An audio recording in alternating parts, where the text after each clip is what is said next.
नमस्कार किसान भाइयों गन्ना पेड़ी विशेषकर पोगले जो आप जलकिल्ले छोड़ते हो उनमें इस समय ऐसा कौन सा फार्मूला अपनाया जाए जिससे उनमें अधिक कल्ले निकलें, अधिक फुटाव हो, बढ़वार भी ज़्यादा हो और साथ ही साथ उनमें जो इस समय पोगलों में खासकर जो 2 महीने हैं अप्रैल और मई इसमें कीट लगते हैं उनसे भी हमें मुक्ति मिल सके। तो इसी पर आज की वीडियो में चर्चा की जाएगी। यदि अभी तक आपने हमारे फोर्स चैनल को सब्सक्राइब नहीं किया है तो प्लीज़ इसे सब्सक्राइब कर दें। किसान भाइयों, इसके लिए हमें दो तरफा ध्यान देना होगा। पहला ध्यान तो हमें गन्ना कटाव पर ही देना होगा। जब हम गन्ना पौधे की कटाव करते हैं तो नीचे ज़मीन से सटाकर करना चाहिए। भले ही आपके कुछ पोगले कट जाएं, उस पर ध्यान मत दें, वे तो फूट कर फिर भी आ जाएंगे, फुटाव कर जाएंगे। लेकिन गन्ना जो ज़मीन से सटाकर करोगे उसके लंबे समय तक काफ़ी फ़ायदा रहता है, क्योंकि जो गन्ना का जो ऊपर ठूठ छोड़ देते हैं उन्हें ज़मीन से सटाकर नहीं करते। कुछ किसान भाई 4 या 5 इंच तक भी ठूठ छोड़ देते हैं तो आगे चलकर उनमें सड़न पैदा हो जाती है और सड़न पैदा होने के बाद उसमें फंगस जो लगता है, सड़न पैदा हो जाती है तो ये बीमारियों का घर बन जाता है और अनेक बीमारियां यहीं से जन्म लेती हैं। और यदि पहली बात तो उन ठूठों से फुटाव होता ही नहीं, क्योंकि फुटाव तो ज़मीन के नीचे से आता है, उसी में गन्ना बनता है।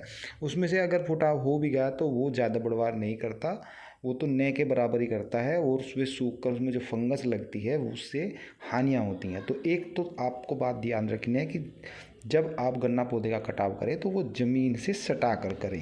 किसान भाइयों, गन्ना पेड़ी के जो पोगले होते हैं हमें जो उनसे रक्षा करनी है, इसमें इस समय कुछ बीमारियां भी लगती हैं और जो अप्रैल से शुरू हो जाती हैं और लगभग 15-20 मई के आसपास तक वे उसमें रहती हैं। तो इसमें जो 2 तरह के कीट लगते हैं, एक तो जो पोगले होते हैं उसके अंदर एक सुंडी होती है और दूसरा एक सुंडी इसके बाहर भी होती है जो केवल पत्तियों को खाती है। वैसे वो नुकसान नहीं करती लेकिन पत्तियों को ज़रूर चट करती है वो।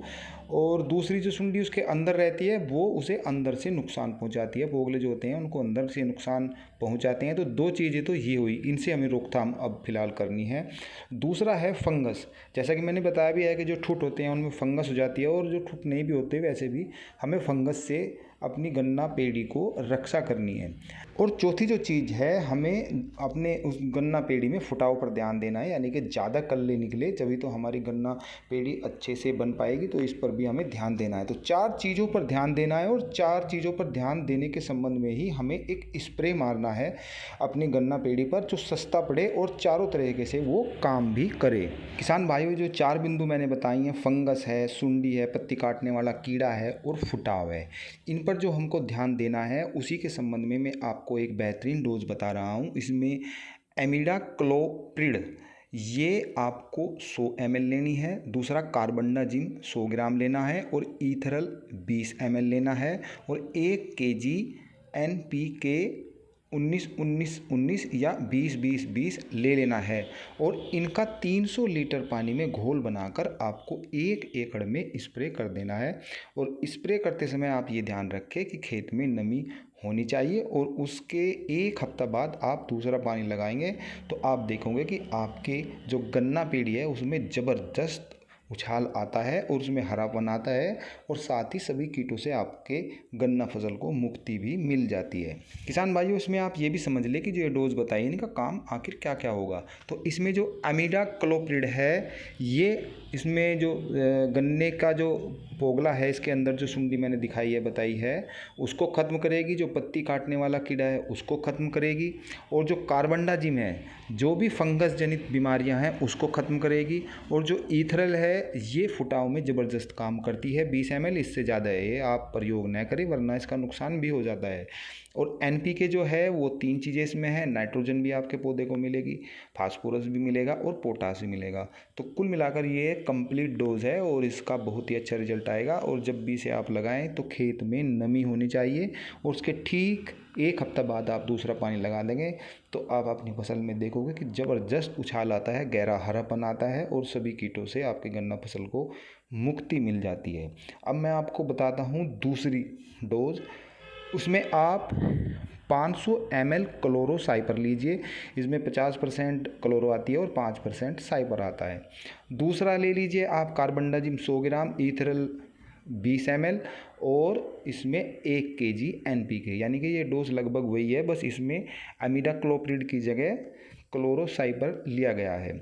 इनका काम भी वही है कि जो एक क्लोरो होती है 500 ml आप पर एकड़ के हिसाब से ले रहे हो, ये भी एक एकड़ की डोज है। तो ये भी वही सुंडी को और पत्ती काटने वाले कीड़ों को ये ख़त्म कर देगी, और जो कार्बनडाजिम है वो फंगस, और ईथरल फुटाव, और 1 kg जो मैंने NPK बताया है उससे 3 चीज़ें नाइट्रोजन, फास्फोरस और पोटास आपकी गन्ना फसल को मिलेंगी। इसे भी आप जब आपके गन्ना में खेत में नमी हो तभी इसका प्रयोग करें। किसान भाइयों, जब भी आप कोई डोज देते हो तो आपको ये ध्यान रखना चाहिए कि हमारी जो गन्ना फसल है उसको किस किस चीज़ की रिक्वायरमेंट है, और इसी हिसाब से हम उसको डोज बनाकर देते हैं। तो मैंने आपको 4 चीज़ें बताई कि इस समय फंगस से बचना है, सुंडी से बचना है, पत्ती काटने वाला जो कीड़ा है उससे बचना है, हमें फुटाव और कल्ले भी ज़्यादा लेने हैं, और उसमें एक ऐसी डोज भी देनी है जिससे उसकी बढ़वार भी हो। तो इन चीज़ों को ध्यान में रखते हो, और ये कोई ख़ास महंगी भी दवाई नहीं है। जो ईथरल है ये भी ज़्यादा महंगी नहीं है, और ये बायर कंपनी की आती है।